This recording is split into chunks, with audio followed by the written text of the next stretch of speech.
once you have all that information there. It seems like a lot, but then it ends up being okay. It is, and I'll be the first one to say there's times where it's going to seem like, oh my gosh, what else do they want? Yes. But there are reasons, and if most people saw what goes on behind the scenes and how much due diligence we do, that you never know about, you will be surprised. Okay. There's not much we don't find out. Yeah, they'll find out everything. Well, Ryan Ramsey with Stockton Mortgage, thanks so much for joining us once again. Well, thank you for having me. I look forward to seeing you next time. Are you looking for the best deal right up front on a brand new Jeep? It's Jeep season at the number. Yeah, let's go ahead and get an update because we've been seeing all the counties scrolling at the bottom of our screen throughout our newscast here.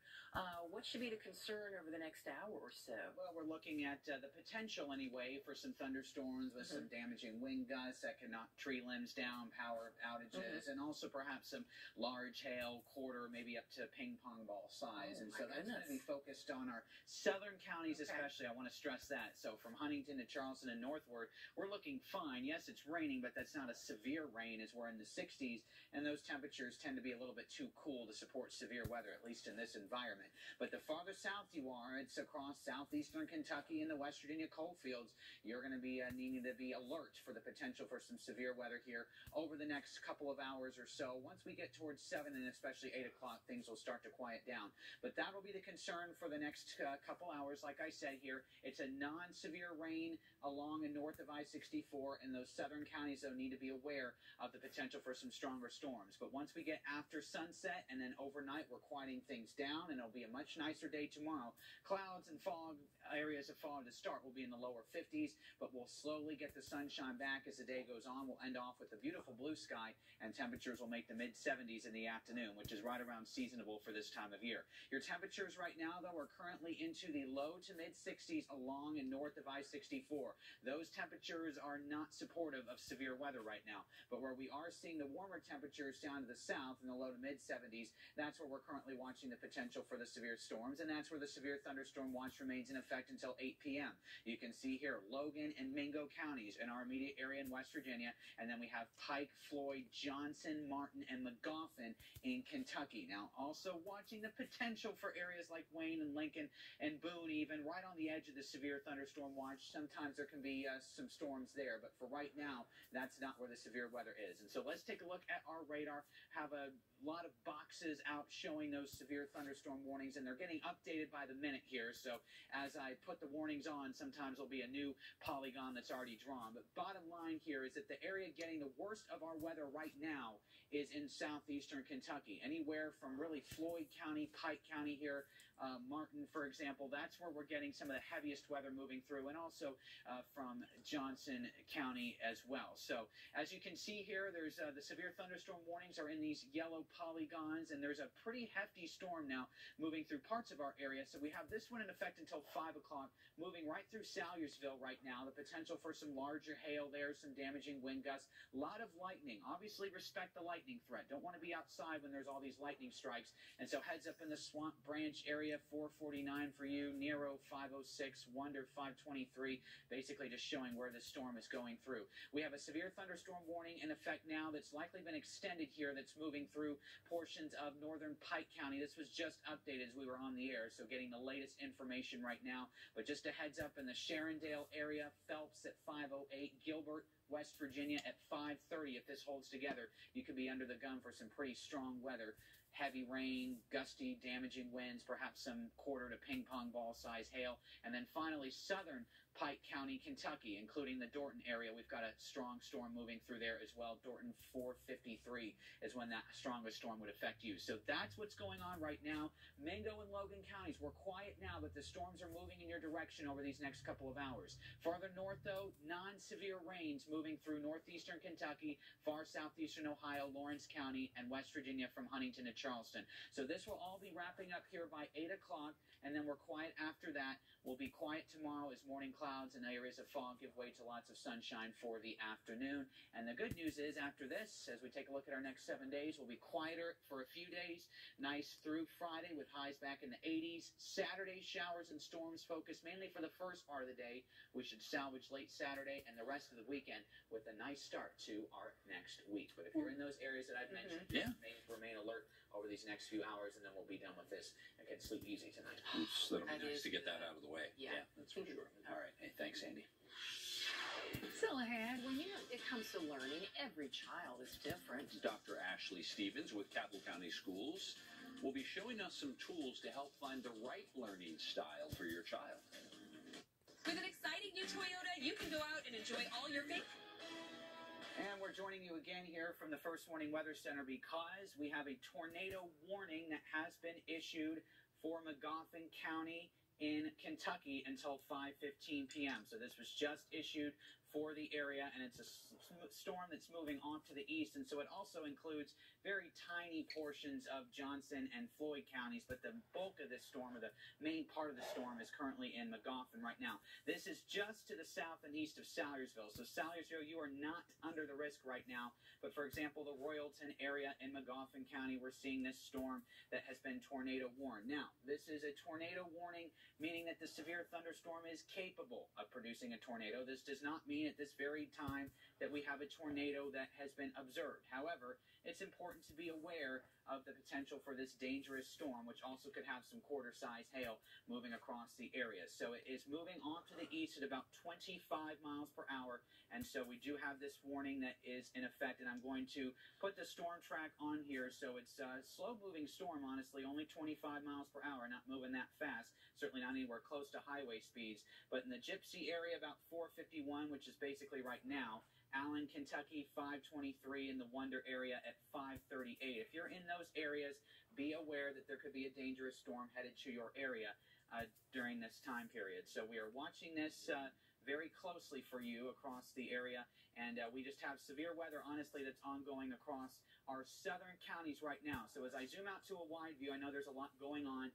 This is a threat that is really only for southeastern Kentucky and the West Virginia coal fields. So we're not seeing any severe weather concerns for a majority of our viewing area. However, those areas that are under the risk, we want to inform you about what's going on right now. So we're joining you right now, and we'll have to stay on the air here until this either is expiring or canceled or whatever happens, because we want you all to be safe. So again, we have a tornado warning that is in effect now for portions of Magoffin County until 5:15 p.m., and that includes areas like the Sublette area around 4:55, Royalton, Kentucky, 5 p.m., and Marshallville around 5:05 p.m. for the potential for a tornado. We have not seen a tornado right now. However, I am getting a report here. It does say a confirmed tornado by radar was observed over the Hendricks area or near Salyersville. So it looks like this is radar confirmed. That does not mean we've seen a spotter or somebody actually on the ground saying there's a tornado, but if it's been confirmed by radar, that means that we're probably seeing some pretty strong indication here. And I want to see if I can turn on some other methods here so we can see exactly what's going on. Not seeing that as of right now. Let me see if I can turn on... looks like we're not getting that data just right yet. But either way, we're going to be certainly monitoring this for you closely. So overall, looking at the potential anyway for a tornado that is in effect for those areas. And so that will be in effect until 5:15 p.m. So just be careful if you are in anywhere really in the central portions of Magoffin County over towards Floyd County, Johnson County. We are seeing the potential for this dangerous storm to be moving close to you. So overall, this is a tornado that has been observed by radar, and so we're currently seeing that across the area. But either way, we've got some dangerous weather ongoing. So this is a severe thunderstorm watch is in effect, meanwhile, until 8 p.m. for these highlighted counties. And so that does include Magoffin, for example, over towards the Johnson County area, over towards Floyd County, Pike County, and also Martin County. And then in West Virginia, it is Logan and Mingo counties. And so this means that while we're looking at mainly just damaging wind gusts in the straight line form and large hail, you can also get the circular winds. That would be the tornado that does cause damage across the area, and that's what we're looking at right now. So let's get our bearings. We're going to stay on the air for you as long as we can, as long as this tornado warning is issued. And we're currently seeing that in effect across, for example, right now we're seeing that across Magoffin County. And Tony, I want to take over to you right now because I know you've got some other graphics to show, and your data is also updating as well. Yeah, Andy, when you get a level 1 tornado warning from the National Weather Service, as you mentioned, that swirl that's been detected, the bottom line is oftentimes this means a funnel or a weak twister is forming. Let's put it in perspective. There have been numerous tornado warnings to the west, Louisville, Lexington, National Weather Service, in those counties to the west and north. And yet, so far, we've had no big tornado touchdown. So this is one of those indications that you should keep the kids inside naturally. There'll be some flying debris outside from these storms, but the main risks are brief high winds, and there'll also be some hail signatures, as there are on dual Doppler radar. So we're keeping a close eye on the dual Doppler radar to indicate that we have some heavy activity that will be moving in here during the next few hours. Going to keep our eyes on the Doppler radar across the entire area, because what we're looking at basically is showers and thunderstorms that are going to impact a lot of outdoor activities this evening. There you can see the wide scope of the radar. So softball games, baseball games being impacted by a regular run-of-the-mill heavy downpour pattern from springtime. However, if we go close down to the activity that Andy's been tracking, can you see those silver dollops east of Salyersville right now? There's also a couple that are south of Prestonsburg and north of Pikeville. This is an indication we have some hail falling from the sky. That would be ice up in the sky, capable of producing, in some areas, a gust of wind with the hail coming down at 50 miles an hour. 60 miles an hour in a couple of areas can certainly occur. So that silver Doppler radar return east of Salyersville is why the National Weather Service has issued a brief tornado warning until 5:15.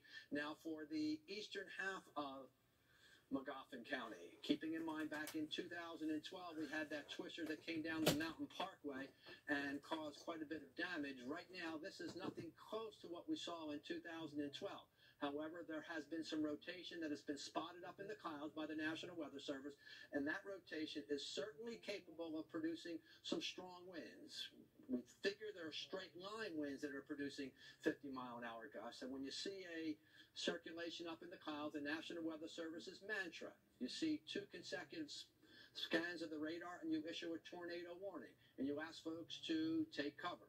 So I've highlighted 3 particular areas where I'm seeing signatures of hail: east of Salyersville and north of Royalton, north of Prestonsburg, and north of Pikeville. So basically traveling the Country Music Highway, where I know meteorologist Drew Narsutis has been patrolling, we've got heavy thunderstorms with hail that are being produced in select areas.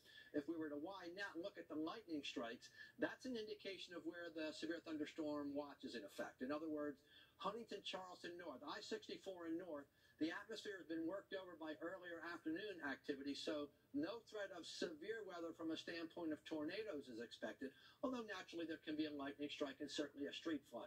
But the Doppler radar, the lightning strikes in southeast Kentucky focus our attention on where there is likely to be some severe weather in the form of strong winds. Focus our attention, and this is an interesting field that I'd like to look at. It's called the vertically integrated liquid. It's a fancy way of saying where are the most severe storms? Well, you can see south of Weeks-Bury and northeast of Pikeville. That's the storm that I'm looking at for the most severity right now. So as this cell moves out of Magoffin County into a section of southwestern Johnson County and northwestern Floyd County, it appears to be in a weakening mode. So this is not one of those nights where a tornado warning's been issued for Magoffin County where you would head to the cellar. It's simply an indication there are some strong winds, and there has been some rotation that has been detected by the National Weather Service. But now look at northeast of Pikeville and south of Weeks-Bury, heading into Pike County. That's where the heaviest activity is right now. For most of us, we've got a rain night that's washing away Little League, high school softball and baseball games, guys, and we'll keep you posted on First at 5 coming up. Sarah Sager, WSAZ News Channel 3.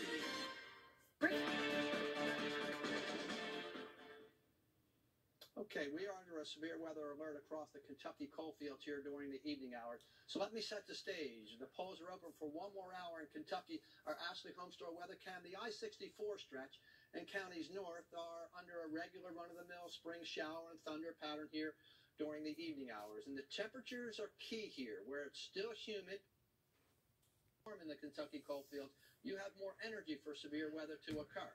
National Weather Service has issued a severe thunderstorm watch for a handful of counties in the Kentucky and West Virginia coal fields, and there's one brief tornado warning that's been issued in Magoffin County that should be expiring here shortly. In fact, the Doppler radar presentation suggests that this has weakened to the point where there is no longer an imminent threat of a tornado touchdown of severity. There can still be a funnel up in the hills of eastern Kentucky, and I am worried about pockets of 50-mile-an-hour winds over into Floyd, Johnson, over into Martin, Pike counties in Kentucky. But the circulation with this is much less than it was earlier on. And that's why we issue a tornado alert level 1, a radar swirl in the clouds, as opposed to a confirmed tornado on the ground, which so far this has not been confirmed. Doppler radar, I'll go back and show you that much of us just have a regular run-of-the-mill thunder pattern to wash away Little League, baseball, and high school softball games. Now we look to the south, where our focus of attention are these hail showers and storms that have been crossing through the Licking Valley, now moving on to the Big Sandy Valley of southeastern Kentucky. The silver Doppler radar dollop, which is now over into eastern Floyd County, or eastern Magoffin County. This is the cell right here that earlier prompted a tornado warning. Tornado warning's in effect until 5:15, don't get me wrong. But this cell is capable of producing a hailstorm as it crosses from Martin County or from Magoffin into Floyd County and clips southern Johnson County. Those little Doppler radar circles that I put on there, these are the ones that are producing the hail. These are the ones that are producing strong winds. And as this cell moves northeast of Royalton out of Magoffin County, the threat of a tornado will go by the wayside. And again, it was a tornado threat as far as a swirl in the clouds as opposed to on the ground. Doppler radar, well, the lightning strikes are congregating in the Big Sandy Valley. That's where the atmosphere has been warmer. It's been more humid today, and that's where the threat of severe weather continues here for another couple of hours. Doppler radar from a big scope, Huntington, Louisa, Charleston, yeah, Little League games, softball games being washed away. But now the Doppler radar presentation focused my attention on two particular cells I'm watching right now. These are the ones that are catching my attention for the most severe. We're talking about Pikeville. We're talking about Weeksbury. Heading into Pike County, that's where the most severe weather is on Doppler radar right now. We'll keep a close eye on that. But overall, you can see the Doppler radar presentation is taking showers and downpours off to the east. Hamlin, down toward Madison, I'm seeing some lightning strikes. Southern coalfields, that's where the activity has been most pronounced in southeast Kentucky, and no reason to think this won't cross over into the Tug River Valley and the Guyandotte Valley of southern West Virginia. So this evening, here's what you're planning. Rain and rumbles of thunder, local street flooding, patchy fog, temperature at 60 degrees. Tomorrow, the atmosphere is much more quiet.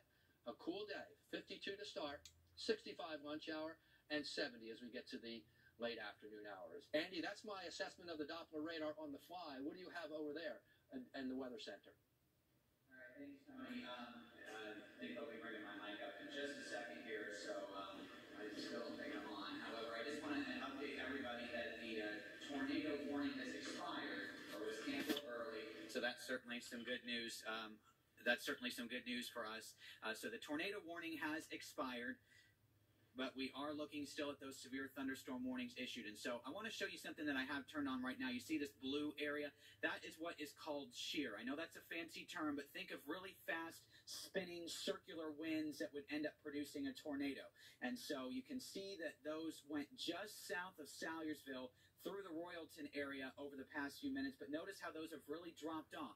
And so that's one of the reasons why we are seeing the tornado warning having expired or canceled early, because those were certainly dropped off very quickly across the area. So no more tornado warnings are in effect for our area, and that's certainly a good news. However, we're still looking at plenty of severe thunderstorm warnings, as you can see outlined in the yellow polygons here. And so that includes parts of Johnson County, it includes parts of Floyd County, and also over to Martin County, and then Pike County as well. there's a few storms there. So obviously, let's turn on the radar right now and show you what's going on. One storm that I'm definitely looking at, do you see that storm that is currently severe warned just east of Pikeville? Do you see how it has that kind of hook shape to it? Now, we do not currently have a tornado warning, but sometimes when storms get that hook shape, as you can see here, well, it indicates the potential for certainly a supercell and one that may or may not be able to see some lowering and producing that tornado. So we'll watch this one very, very closely to see what exactly is going on. Either way, we have a lot of lightning strikes for us across the area. Certainly a lot of lightning. We're seeing that moving off to the east, and also the potential for some large hail and damaging winds. So this severe thunderstorm warning is in effect until 5:15 p.m.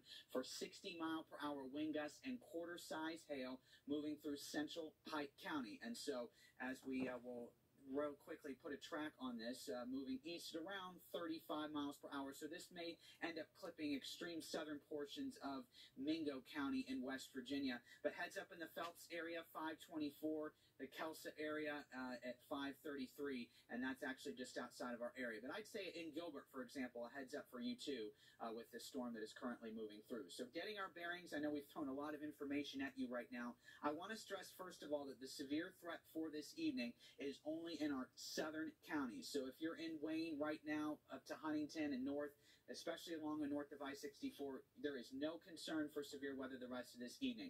Our severe threat has been focused here across southeastern Kentucky, and right now we have 3 storms of concern as of right now. And these storms of concern do include one that is moving through far southern Pike County, far southern Floyd County, so that includes the Weeks-Barre area. Currently central Pike County in Kentucky, a lot of lightning with this. It does include Pikeville, though it looks like the strongest part of the storm has gone just to the north and east of Pikeville. And finally, we also have this strong storm that is currently impacting parts of, for example, Floyd County and also southern Johnson County. And so let's take a look at each of these 3 storms as of right now. 5:15 p.m., this is the severe thunderstorm warning that currently includes parts of Martin County, but mainly southern Johnson, northern Floyd, and southeastern Magoffin County as of right now. We also do have this storm that is currently in central Pike County. This is the one that is sort of exhibiting a hook shape. However, we do not have a tornado warning on that, but we'll, of course, watch it very closely. As I turn on those shear tracks that I was showing you earlier, we're really not seeing a lot of that. So, as you can see here, there's not a lot of that blue showing up. If we saw a lot more blue showing up here across central portions of Pike County, and let me turn off the arrows here just for a second here, bear with me. And you see here right just east of Pikeville, there's that little tiny area of blue. If this was a more significant color, I'd be concerned, but we're really not seeing anything that means circular winds. However, there's still a strong storm through that area. And finally, over southern portions of Pike County, including, and also Floyd County, including the Weeks-Barre area, we do have a severe thunderstorm warning in effect for 60-mile-per-hour wind gusts and quarter-size hail. So obviously we're showing you the radar right now. However, I understand that we have meteorologist Drew Narsutis, who's outside live in the elements for us, and he should be able to tell you what's going on right now. Obviously, we want to have ground truth to what's going on. So Drew, I know you've been tracking this for us. What are you seeing right now?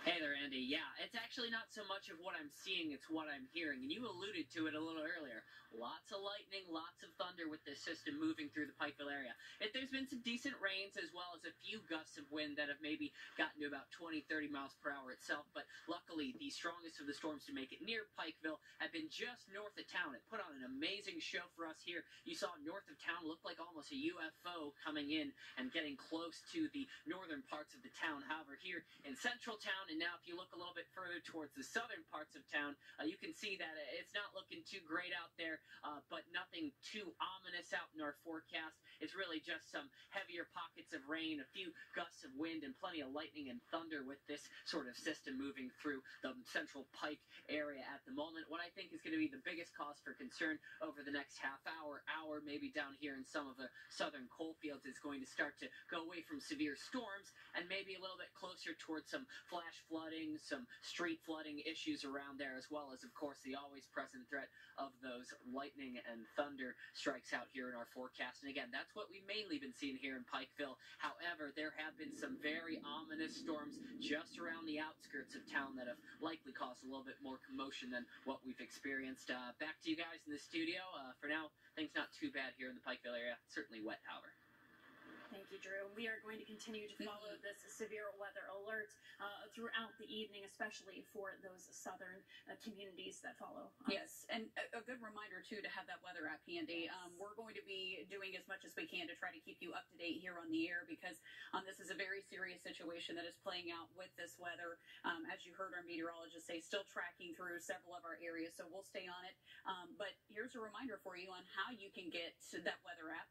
You can just scan that QR code. Yeah, we have reporters. You saw Drew Narsutis out there. He's our one of our meteorologists tracking these storms. Photographers. We're all throughout the region, but we may not be right where you are. So that's where you come in, scan that code like Taylor says, and just go to that submission page where you can submit your video, your photos. You can get it, scan the code, or just go to WSAZ.com and look for the Submit Photos and Videos tabs. We'll be able to see what you're seeing and keep an eye on the severe weather threat all throughout the evening.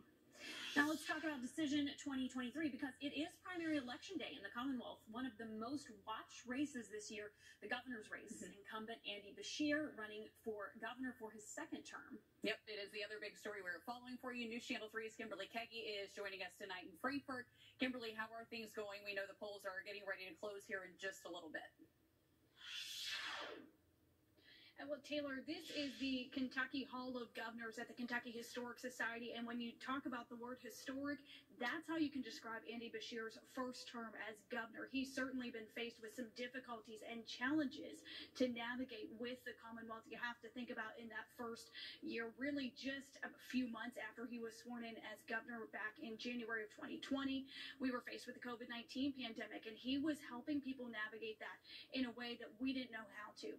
Then you think about his third year, really faced with navigating natural disasters. And not only this year, then having to navigate the state through a deadly mass shooting. He's been faced with a lot of challenges, and certainly his team here tonight is excited for the opportunity to be able to challenge again as he's vying for that Democratic nominee for his second term as governor, hopefully making it through tonight. You have to think about the promises that he's wanted to fulfill this year. Obviously, medical marijuana, that has been a big issue and one that he was able to move forward. Legalizing sports betting, that was another issue that he had promised back early on when he was first running for governor in this term, really in that year of January, in that first year, December 2019. And so he's made a lot of progress in it, but not as much as he's wanted to. Because you talk about those challenges that he's been faced with.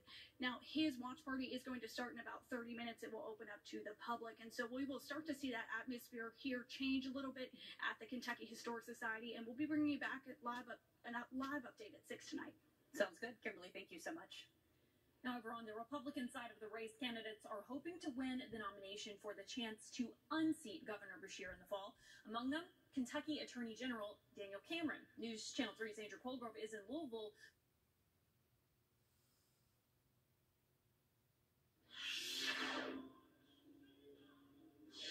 Yeah, and this is a race that is expected to get quite a bit of national attention this fall.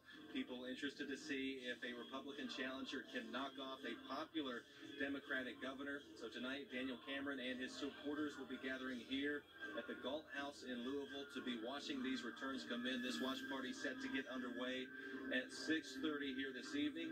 Earlier this morning, Cameron was with his wife and son at an elementary here in Louisville to watch for Cameron to cast his ballot. Cameron perceived as a comfortable favorite in this primary ahead of Kelly Craft, who has served as the UN ambassador under former President Donald Trump. The major candidates in this primary have expressed similar conservative views on the issues, but Cameron has gotten the highly coveted endorsement from Trump, who won the state handily in 2020. Now, this morning, Cameron said that he is feeling cautiously optimistic. He said he was planning to spend the day just doing chores around the house and writing a couple different speeches. We'll see which one gets delivered here in a few hours. For now, back to you. All right. Thank you so much, Andrew. We're going to keep checking in with both Kimberly and Andrew throughout the evening.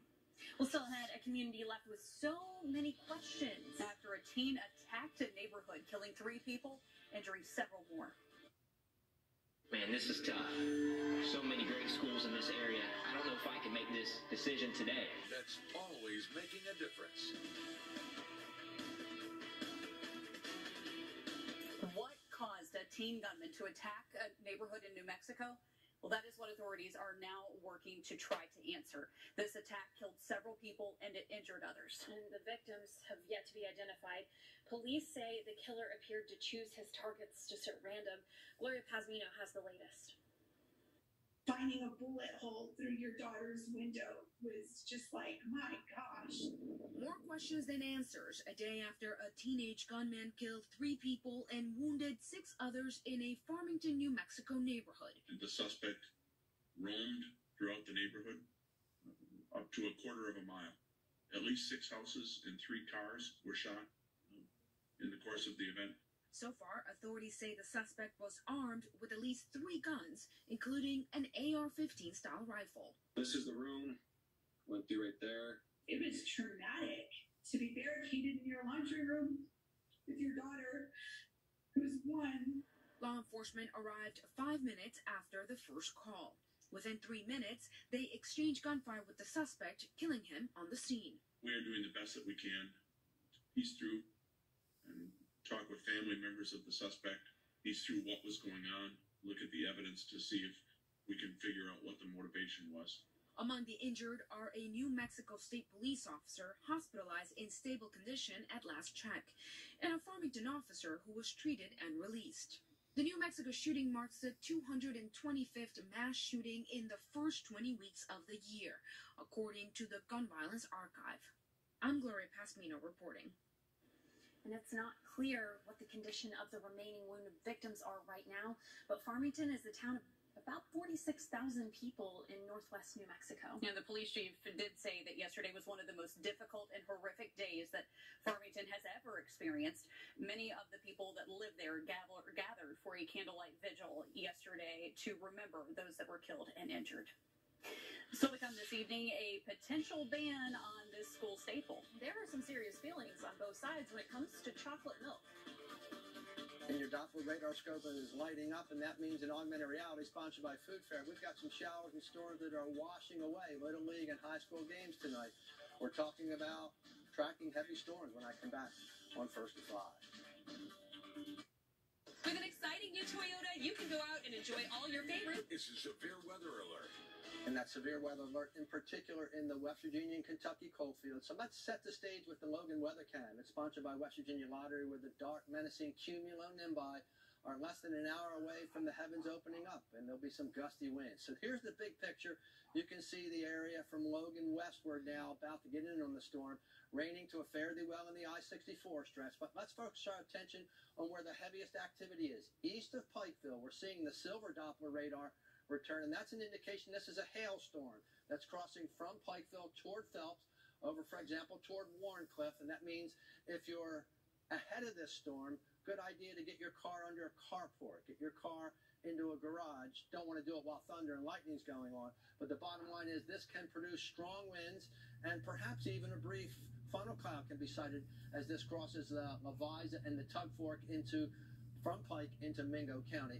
And heavy rain is common across the area here this evening. Slicing the storm, the meteorologist wants to go to the tallest cloud because that shows the coldest cloud top and the opportunity for hail and strong winds most prominently. And you can see there's Pikeville, east of Pikeville toward Phelps, and heading into Mingo County. This is a 40,000-foot top. So this goes 8 miles high and is certainly capable of producing severe weather. So in Lavender, from the National Weather Service, counties in the West Virginia and Kentucky coalfields under a thunderstorm watch in anticipation of warnings to be issued. For example, coming out of Pike into Mingo, over into McDowell and Wyoming County, high wind and hailstorms with that particular episode of storms that's coming in. Hail up to the size of nickels will be reported, no doubt, in parts of Pike heading into Mingo County. And up close and personal, the storm warning going east of Pikeville now. Phelps crosses over into far southern Mingo, over toward Wyoming and McDowell counties in West Virginia. Specifically, from 5 till 8 o'clock, showers and thunderstorms will be common. And then once we get past 8 o'clock, just a leftover shower. Temperatures in the 60s here this evening. As we get to tomorrow, we're starting in the low 50s, 62 lunch hour, and we'll be in the 70s during the afternoon hours. So the area in the far southern coal fields is finally getting worked over. I had hatched this red circle to indicate this area was more prominent for severe weather because the temperature was higher, and that meant there was more energy, more heat for storm development. Now the atmosphere has been tapped out, and that's a good sign. That means over the next couple of hours, the storm mode will start to tamp down. But again, severe thunderstorm watch in Lavender and severe thunderstorm warnings in burnt Texas orange coming from Pike into Mingo, McDowell, and into Wyoming counties. There have been a handful of tornado warnings to the west. So far, no touchdowns reported, but earlier, just in the last half hour, Morgan County, or I should say Magoffin County in West Virginia, was under a brief tornado warning. Not for a tornado on the ground, but for circulation up in the clouds. Can you see how the Doppler radar presentation, this arc that's crossing from Pike County into Wise and Dickinson County in Virginia is the most severe I'm seeing on Doppler radar. So Pikeville east toward Phelps and down toward Norton, down toward Clintwood is the most prominent area for severe weather here this evening. And now I'm seeing this arc that's moving into Madison, into Logan. This has a good capability of producing some strong winds. Keeping in mind that though Boone County is not under a severe thunderstorm watch per se, counties in and close to Logan County are certainly susceptible to some heavy weather. Can you see the silver Doppler radar returns? This is an indication of ice in the clouds, and the storm that's now from heading toward Phelps, this is severe. You have the kids inside. This is the one that's going to produce some damage in southeastern Pike County and cross over toward the McDowell, toward the Wyoming, and toward the southern Mingo County line. So let's take a look at the Doppler radar from a wide perspective on Futurecast. What happens at 7 o'clock?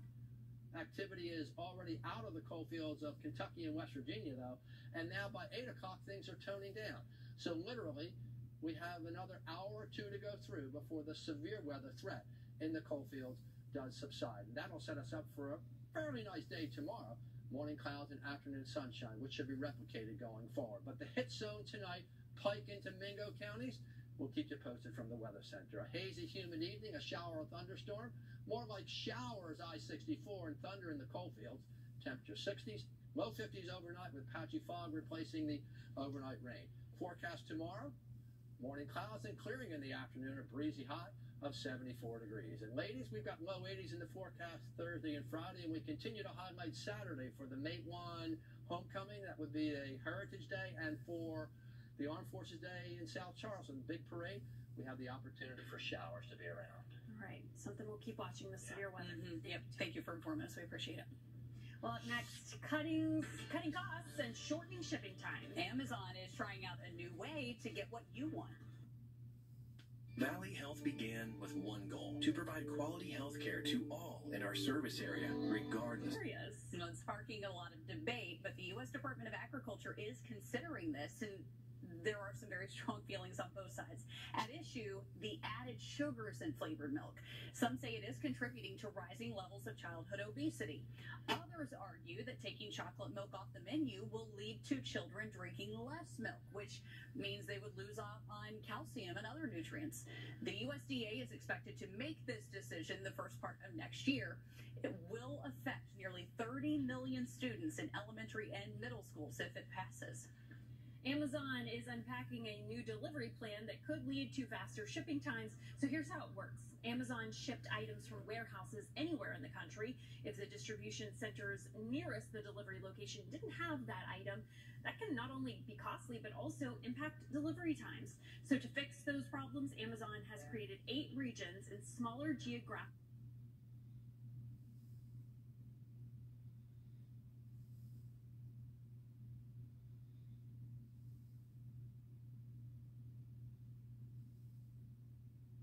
concern about the risk as we head through the rest of this evening. And that's highlighted with the severe thunderstorm watch that's currently in effect across those counties. You see the highlighted areas here. It includes Pike, Floyd, Martin, Johnson counties, Magoffin in Kentucky, and then Mingo, Logan, and West Virginia in our immediate area. But a watch means that it's near and in the watch that has the risk for severe weather. So we'll watch out, for example, in Lawrence counties, even Wayne and Lincoln and West Virginia. While severe weather not as likely there, we could see some storms clipping that area. So as we take a look at what's going on right now, lots happening on the radar. So let's get right to it. You can see really just a hodgepodge of warnings that are currently in effect across the region. I'll turn those warnings off, though, just to show you what's going on. Basically, it's scattered showers and thunderstorms ongoing across southeastern Kentucky right now. A lot of lightning strikes with those, and that shows you how strong those storms can really be. But numerous yellow boxes or polygons here indicate where the severe thunderstorm warnings are.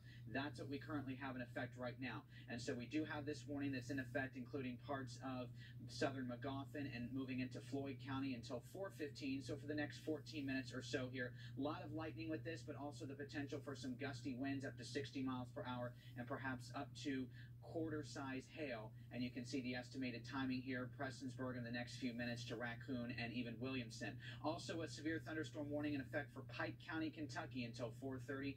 Gusty winds and hail expected there as that moves off to the east. And you can see this activity will continue to move eastward over the next several hours. Biggest concerns for this would be the large hail and the gusty winds.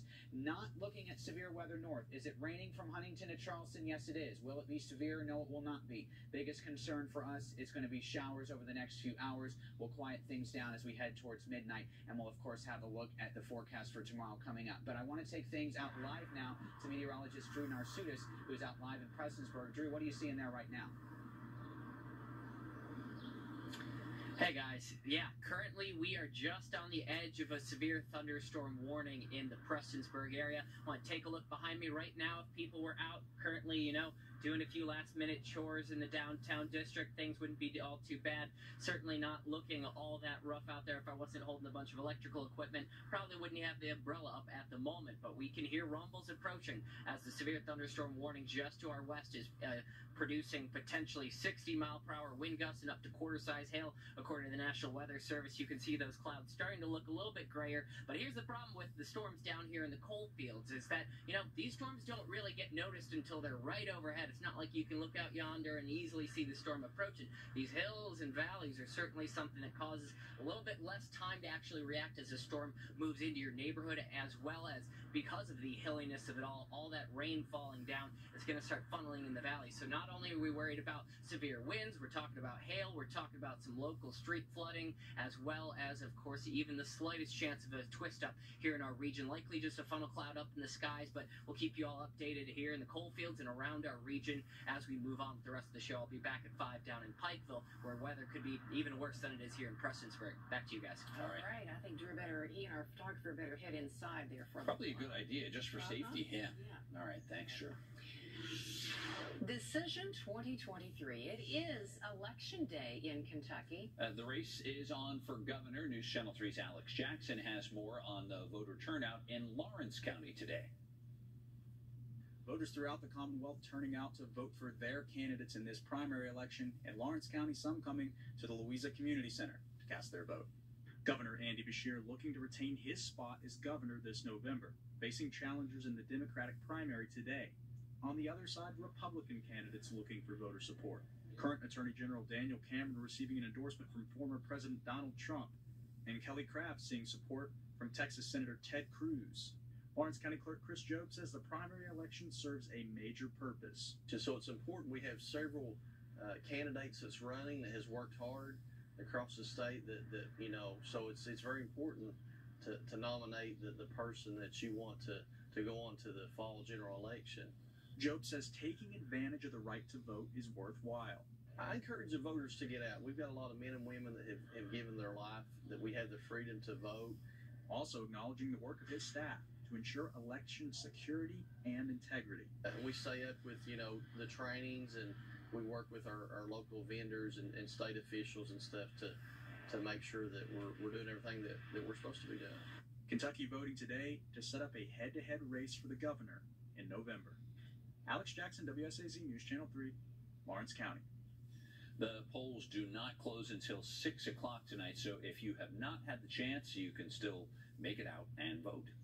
On the Democratic side of the Kentucky governor's race, Andy Beshear and his team are in Frankfort this evening. Yeah, News Channel 3's Kimberly Kagi joins us there now. And Kimberly, as everyone prepares for the election night excitement, I have a feeling it's going to get very busy there shortly.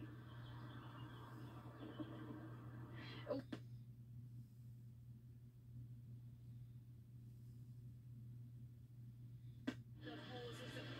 We're talking about weather, and so you have to think about how that's going to impact those polls too with Beshear. But let's talk about what his term as governor has looked like so far, because he's had quite an unconventional one. You think about just nearly a few months after he was first sworn in as governor back in January of 2020, we were faced with the COVID-19 pandemic, and so that was an issue as we were all trying to navigate that. Imagine being a new governor and having to lead the entire state when we come to that. Then you think last year he was faced with several natural disasters, having to lead people. And that's often been kind of a thing of why people like him as the governor. They think that he's a real person. He relates to things. And that has been another thing that has obviously been stronger on his side when it comes down to polling. This year alone, though, you have those natural disasters last year. And then this year he's faced with having to navigate people through a deadly mass shooting in one of our states. And it's been a long time coming. His team is excited for tonight, though, as he is facing a number of less opponents on that ticket for the Democratic nominee. Of course, though, we will have an update for you tonight at 5 and an update tonight at 6. As those polls start to close, things are certainly going to change. Back to you, Susan. All right, Kimberly, we will check back with you throughout the evening, and it will be one of those very busy evenings. Yep. Always is, that's for sure. Well, on the Republican side of the race, candidates are hoping to win the nomination for the right to take on Governor Beshear this fall. Among them is Kentucky Attorney General Daniel Cameron. News Channel 3's Andrew Colgrove joins us in Louisville, where Cameron and his supporters will watch the returns throughout the evening. Hi there, Andrew. Hey, Susan. Yeah, Daniel Cameron and his supporters are holding what they hope turns into a victory celebration here tonight at the Galt House in Louisville. Doors for this event are set to open at 6:30, so still pretty quiet here right now.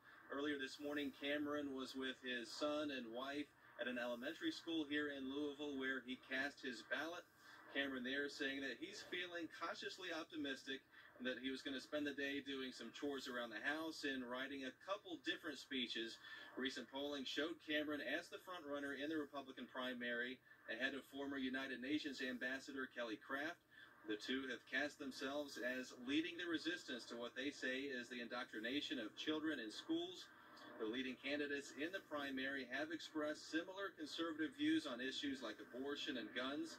Cameron saying that the GOP needs somebody who can unite their party and beat Governor Andy Beshear in the fall. Now, the Kentucky Attorney General has received the endorsement of former President Donald Trump, who won Kentucky handily in 2020. He's been touting that during this campaign.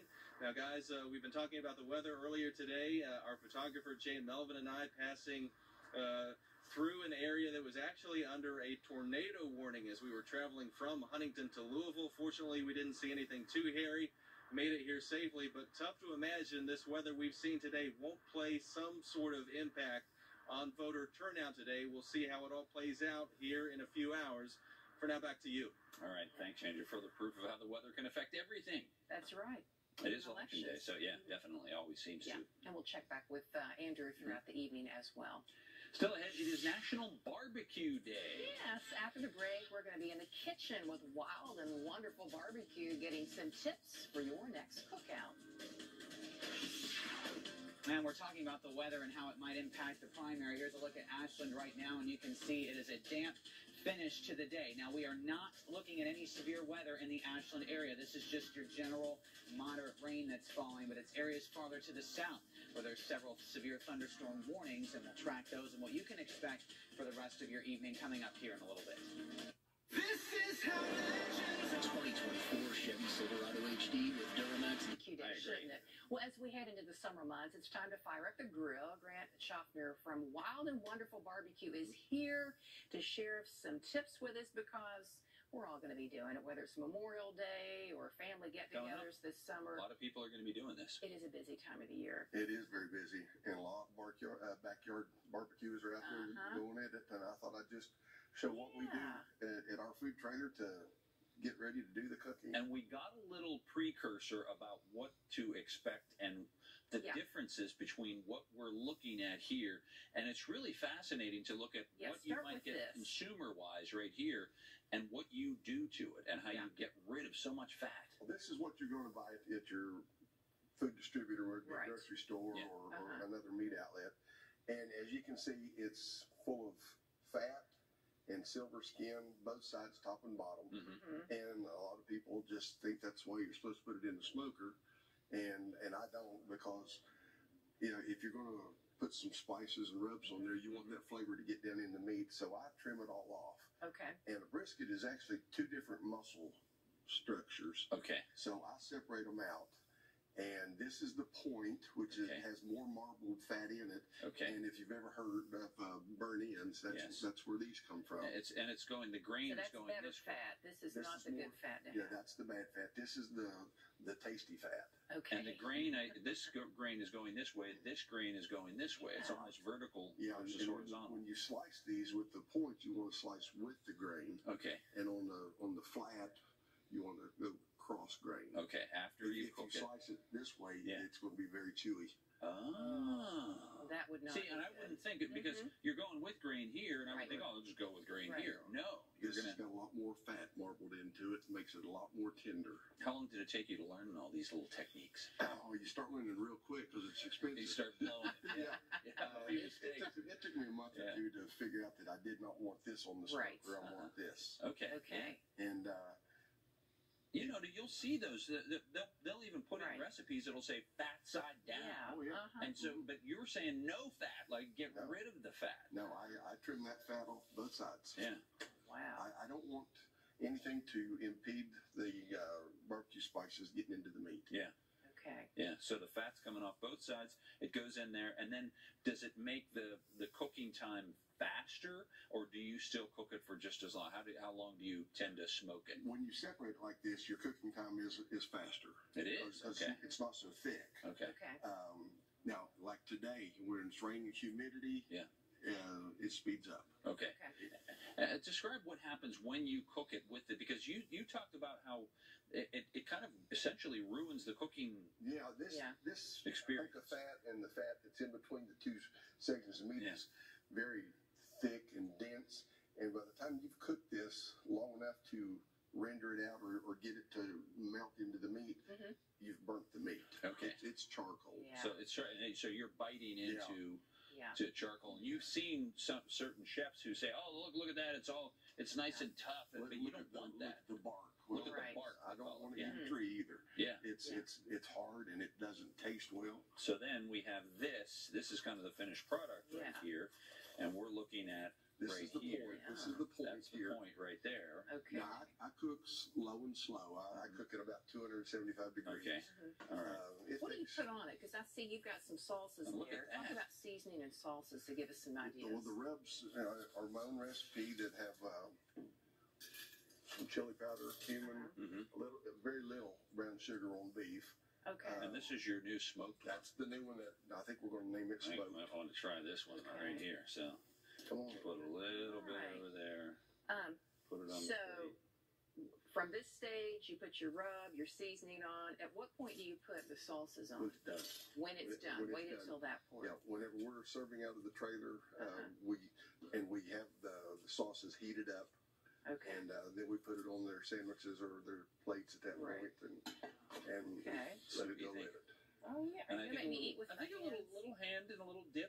Watch how soft Oh, it it's is. so tender. Okay, while we're doing a little taste testing, talk about places you're going to be, because you take your You're a busy smoker on the road all over the place. Yeah, we're mobile. This coming weekend, we're in Oh, that's good. Malden, West Virginia, at the J.Q. Dixon Salt Festival. Yes, we were there last year. They've invited us to return this year. That's smoked. You work. How long Really do you work good. on this? Months. Months. And there's the trailer. You'll see it out and about at various festivals this summer. Sauces can make all the difference. They can make or break it. Make it or break it. like if you go down into the Carolinas, especially South Carolina, they put a lot of vinegar in it. Yeah. And out in the Midwest, where I learned how to cook, the sauces are more tomato based. Okay. And Well, this is for excellent. me, I don't really like the vinegar base. I'm telling you, Grant, this is terrific. Delicious. And there's the website. Wild Wonderful Barbecue. You can check it out, and you'll be able to check out Grant at different locations all over the place. Thank you for coming in. We post our schedule on Facebook and Instagram, so they can follow us there. These are some great tips to help us out as we start doing our own grilling. Yeah. I'm glad you were able to come in again. Yeah. Oh, the He's sauce going to be is a little great. busy here for a while. This is what you perfected. This is your smoke sauce. It smells like it tastes like it came right out of the smoker. It's perfect. It does. Try it. Thanks again for coming in. Happy National Barbecue Day. Yeah, National Barbecue Day. Yeah. All right, as we go to the break, we're going to check out the Ashland. Oh boy, look at that! Looks like more rain's coming down right now in Ashland. It does look a little dark and stormy out there right now. Double check that. That's pretty good. Yeek. Weather alert indeed right now. You guys are tracking some storms that, especially in some areas, they're looking at some weather that could really have an impact in the next couple of hours. Yeah, and that is going to be in our southern counties, so southeastern Kentucky, the coal fields of West Virginia are under the highest risk. The rest of us, though, you saw Ashland a bit earlier, Huntington, it's raining, but we're not looking at any severe weather here because the atmosphere is too worked over and just not conducive of that type of weather. So as we head through the rest of the evening, the biggest risk here is going to be over the next, I would say 2 to 3 hours. So especially as we get to 7, 8 o'clock, things will start to quiet down. And then as we head through the rest of the evening, not looking so bad. So this is just in the near term that we're looking at this type of activity. And it's those southern counties, like I mentioned, that are under the gun for some stronger storms. But really along and north of I-64, there's not going to be anything severe. Temperatures will fall here from the 60s to the 50s overnight. And then tomorrow is a lot quieter. Bit of fog to start. Clouds will be in the lower 50s. We'll gather the sunshine as we get to the afternoon. We'll be in the mid-70s, and there's no risk for any concerning weather on your Wednesday. Temperatures right now, though, tell the story. We're in the 60s along and north of I-64. When you get temperatures that are that cool, that's usually not what we would expect with severe weather. But notice farther south, where we're well into the 70s across parts of Kentucky and West Virginia, that is where we're looking at some severe thunderstorms, and that's where a severe thunderstorm watch is in effect until 8 p.m. for these shaded areas. So that includes our counties in Kentucky, Pike here, Floyd, Martin, Johnson, and also Magoffin here. And then we also see Logan and Mingo counties in West Virginia. Now, remember that a watch means that it's areas that are near or in the watch under this weather threat. So we'll just watch Lawrence, Wayne, and Lincoln counties here, Lawrence County, Kentucky, that is. While we're not under the watch, we'll see if any severe weather clips our area. But either way, scattered, damaging wind gusts, and perhaps some larger hail are certainly going to be possible. Taking a look at the radar right now, big old mess across our area here, but there's really just one warning right now in our immediate area, but you can see the mess and cluster here of showers and thunderstorms. A lot of lightning ongoing, but some of these may produce those strong wind gusts, could bring down some tree limbs, for example, blowing objects all over the place when you get gusts up to 60 miles per hour, and perhaps some larger hail as well. But the warning that is in effect for our immediate area does include Floyd County here, right through the heart of Prestonsburg. A lot of lightning here. This is in effect until 4:45, so over the next 20 minutes or so. It's moving off to the east, and it has the potential for some strong wind gusts in addition to up to quarter-size hail. And so as we put a track on this, heads up in the Sydney area here over the next few minutes or so to Phelps and to Hurley if this continues on the same track. So that does include areas that are in Pike County, Kentucky, and it may end up clipping southern portions of Mingo County in West Virginia, assuming it does hold together. But lots of lightning with this, and that could be a concern on its own. So make sure you are inside, not outside during this lightning storm. Now, we had a severe thunderstorm warning earlier for this southern storm in Pike County. That has been canceled early because it's weakened significantly. So right now, the only concern is we're having is this Floyd County storm, where Drew was reporting earlier. There's a lot of lightning, and that severe storm is moving through the area. But a cluster of showers and storms moving through southeastern Kentucky right now and heads up in the coal fields of West Virginia. It's quiet in Logan, and even if there's been peaks of sun, that means that we're dealing with the severe threat.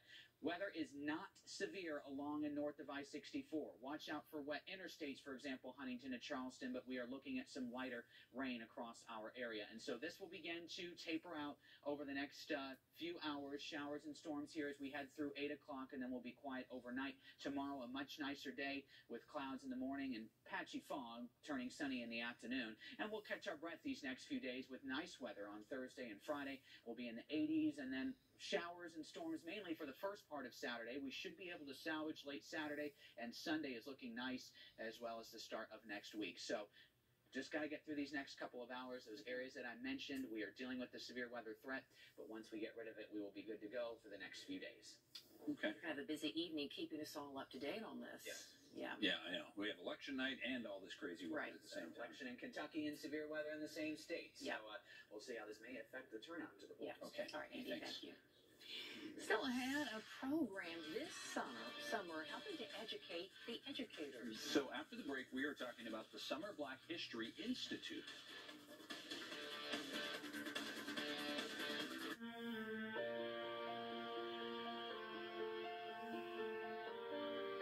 Cancer. It's a very scary word. But an outstanding treatment facility was here at home. Hey, can you hear me praying at night? I was led to the Lawson Cancer Center. Just make it through the day, make it through the day. Just make it through the day, make it through the day. As a nurse practitioner at the Lawson Cancer Center, we are champions for our patients. I am so happy for Robert. The treatment works. Make it through the day, make it through the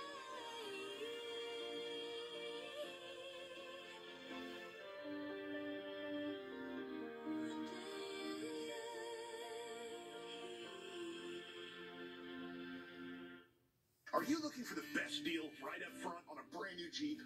It's Jeep season at the #1 Our area. So our friend Bernice Morris, a professor at Marshall University, is here to tell us more.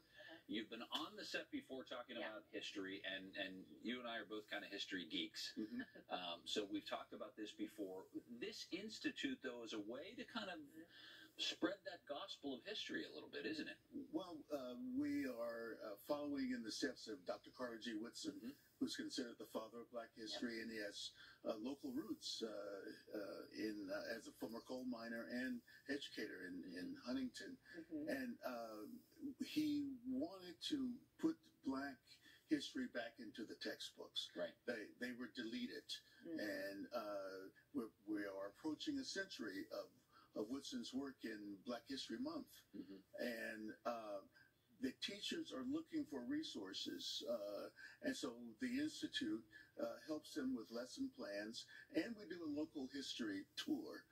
We will get on school bus and go to various spots in West Virginia, including the Greenbrier.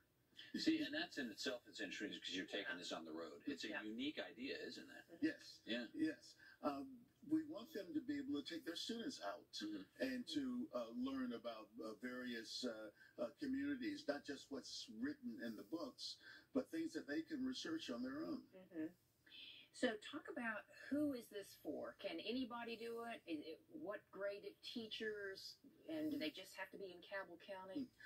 It's open to all teachers, but we expect most of the teachers, as they have been in the past, from Cabell County. Okay. But any county, any teacher. Yes, K through 12. We have a grant from the West Virginia Humanities Council, and this is the 5th grant we've received from them. And we like teachers who teach art or history or English. Almost any subject can be accommodated. We give the teachers who are successful 3 graduate professional development credits. We give them a stipend of $500, and we pay their tuition.